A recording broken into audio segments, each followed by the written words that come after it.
अस्सलामुअलैकुम नाज़रीन। प्रोग्राम अंदर की बात मुज़म्मिल सोवर्दी के साथ मैं हूँ कनीज़ फ़ातिमा। प्रोग्राम में मेरे साथ मौजूद है मुज़म्मिल साहब, मुज़म्मिल सोवर्दी। अस्सलाम वालेकुम सर, कैसे हैं आप? मैं बिल्कुल ठीक हूँ। वालेकुम सलाम। यार लोग इतराज़ करते हैं कि मैं वालेकुम सलाम नहीं कहता, तो आप लोग अस्सलाम वालेकुम नहीं कहते तो मैं वालेकुम सलाम नहीं कहता। मुज़म्मिल साहब, आज चीफ़ जस्टिस याह्या अफ़रीदी की क़यादत में फुल कोर्ट इजलास हुआ है और इसमें चीफ़ जस्टिस याह्या अफ़रीदी की क़यादत पर सबने लब्बैक कहा है। खुद मंसूर अली शाह साहब भी वीडियो लिंक के ज़रिए इजलास में मौजूद थे। तो ये काया कैसे पलटी मुल्क में? अमन व शांति का पैगाम कैसे आ गया अचानक सुप्रीम कोर्ट की जानिब से? अच्छा, वैसे मैं आपको एक बात बताऊँ, आज मंसूर अली शाह भी मक्का से वीडियो लिंक से हाज़िर थे। ठीक है ना? तो उन्हें भी समझ आई कि अगर वो हलफ़बर्दारी में नहीं गए तो उनकी पूरी टीम पीछे से चली गई तो वो अकेले रह गए। इससे बेहतर था वो हलफ़बर्दारी में भी शिरकत कर लेते। जब उनकी पूरी टीम पीछे से निकल गई, तो वो अकेले क्या करते? तो आज वो भी मौजूद थे फुल कोर्ट में। अब देखिए, इस फुल कोर्ट के का जो एलामिया आया है वो मैंने पढ़ा है। लेकिन इस फुल कोर्ट से किसी ने बायकॉट नहीं किया। इस फुल कोर्ट के बाद किसी ने कोई एहतजाज नहीं किया। तो मैं ये समझता हूँ कि इस फुल कोर्ट ने पहली बात तो ये है कि 26वीं आईनी तरमीम की तौसीक कर दी। कि ये फुल कोर्ट 26वीं आईनी तरमीम के तहत सुप्रीम कोर्ट को चलाने के पर मुत्तफिक नज़र आया। कि जो 26वीं आईनी तरमीम में सुप्रीम कोर्ट के लिए हदूद-व-क़यूद मुकर्रर की गई हैं, आज के फुल कोर्ट ने उन हदूद-व-क़यूद के मुताबिक काम करने का फैसला किया। पहली बात। दूसरी बात ये है कि इस बात पर भी फिर इत्तेफाक हो गया कि को इस सुप्रीम कोर्ट के अंदर कोई आईनी मुकदमात नहीं लगाए जाएँगे। मतलब ना मखसूस नशिस्तों की नज़र-ए-षानी लगाई गई है और ना ही सुप्रीम कोर्ट में जो तौहीन, अगर नज़र-ए-षानी नहीं लग रही, तो तौहीन अदालत कैसे लग सकती है जो पीटीआई ने दायर की है।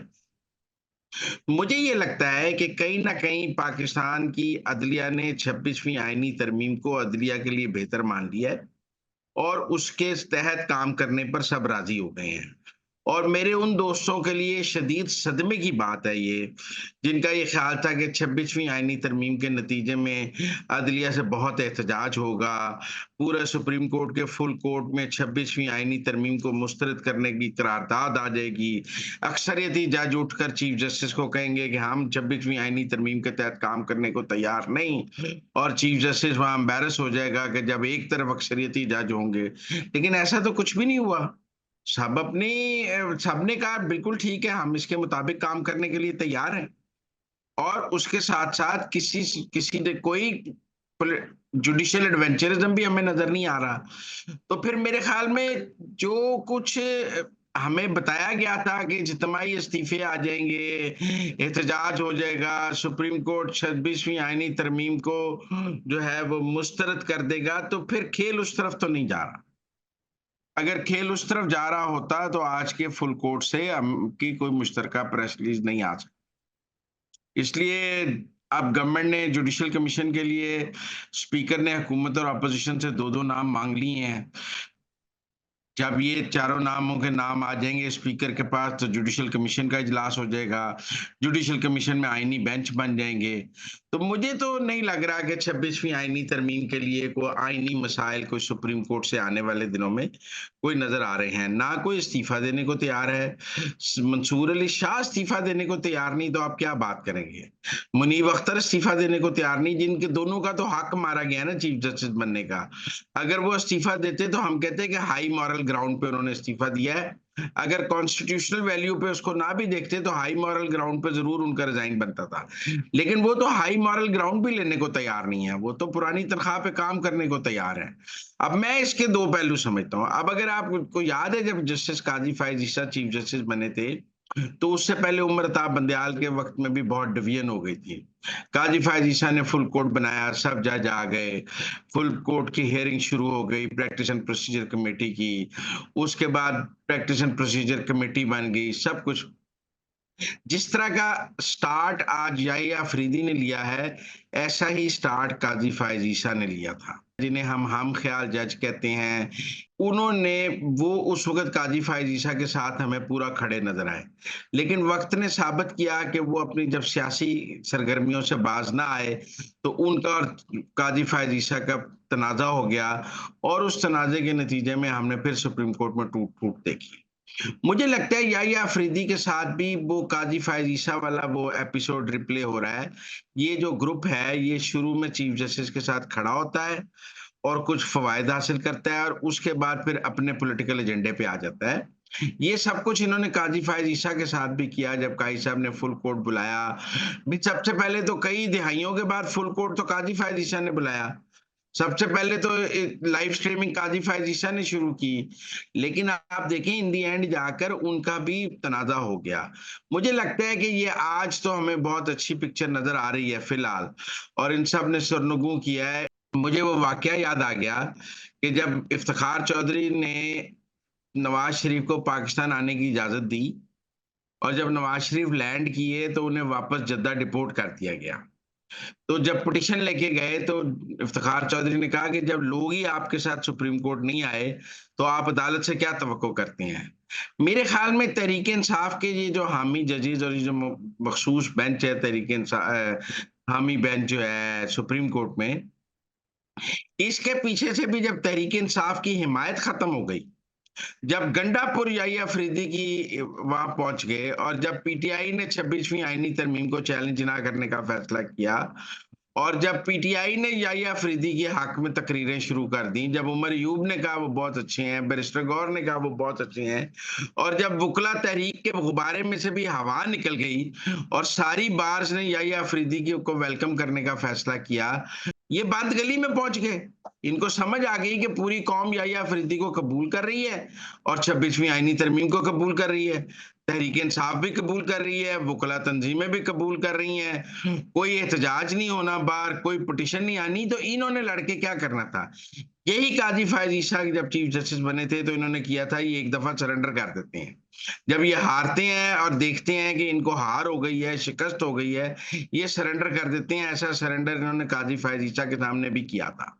उसके बाद ये दोबारा फिर पॉलिटिकल मैनेजमेंट करते हैं, फिर तहरीक इंसाफ को खड़ा करने की कोशिश करते हैं, फिर लड़ाई करते हैं, फिर तनाज़ा करते हैं। तो ये मुसलसल मुझे लगता है कि इस बार भी ये ऐसे ही करेंगे, ये कोशिश करेंगे कि तहरीक इंसाफ अब ये ज़्यादा नज़र ये आ रहा है कि ये तहरीक इंसाफ के एजेंडे पर नहीं है।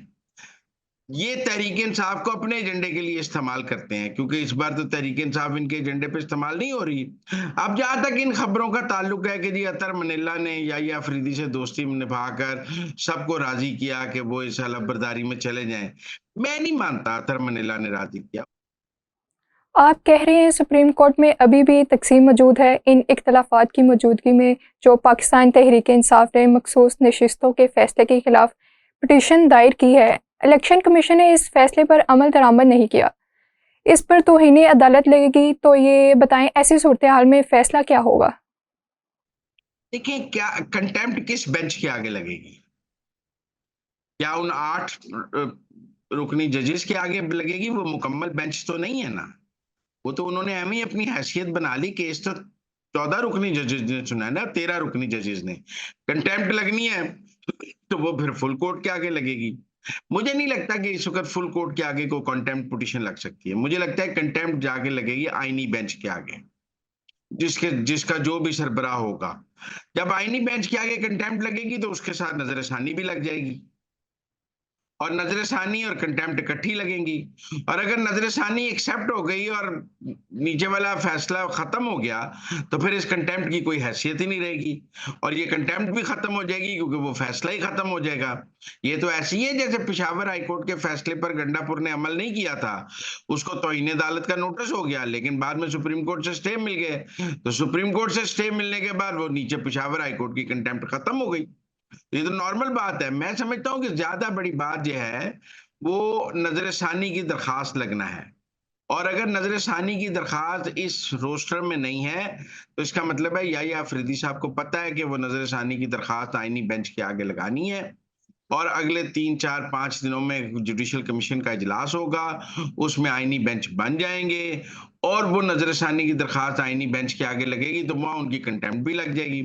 लेकिन पहले मेरे ख्याल में नजरसानी का फैसला होगा, बाद में कंटेम्प्ट का फैसला होगा।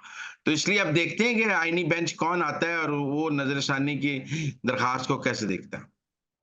अच्छा सर, दूसरी तरफ एक और चीज़ भी हो रही है, वो ये कि पीटीआई के बड़े मशहूर रहनुमा शेर अफजल मुरव्वत साहब, जो संगजानी और दीगर जलसों में ज़रा पीछे पीछे रहे हैं, अब इन्होंने ये कहा है कि अली अमीन गंडापुर जब तहरीक इंसाफ के एहतजाजी जुलूस को लीड करते हुए इस्लामाबाद पर चढ़ाई करते हैं तो इससे गवर्नर राज की राह हमवार हो जाती है। सवाल ये है कि ये महज वो अपनी और गंडापुर की लड़ाई की वजह से कह रहे हैं या इनका वाकई एक हकीकी खदशा है कि अगर गंडापुर साहब ऐसा करते रहे तो गवर्नर राज लग सकता है। देखिए, कानूनी और आईनी तौर पे तो वो ठीक बात कर रहे हैं। एक वजीर आला सरकारी वसाइल के जरिए रेस्क्यू की गाड़ियां लेकर, पुलिस को लेकर तो मरकज पे चढ़ाई नहीं कर सकता ना।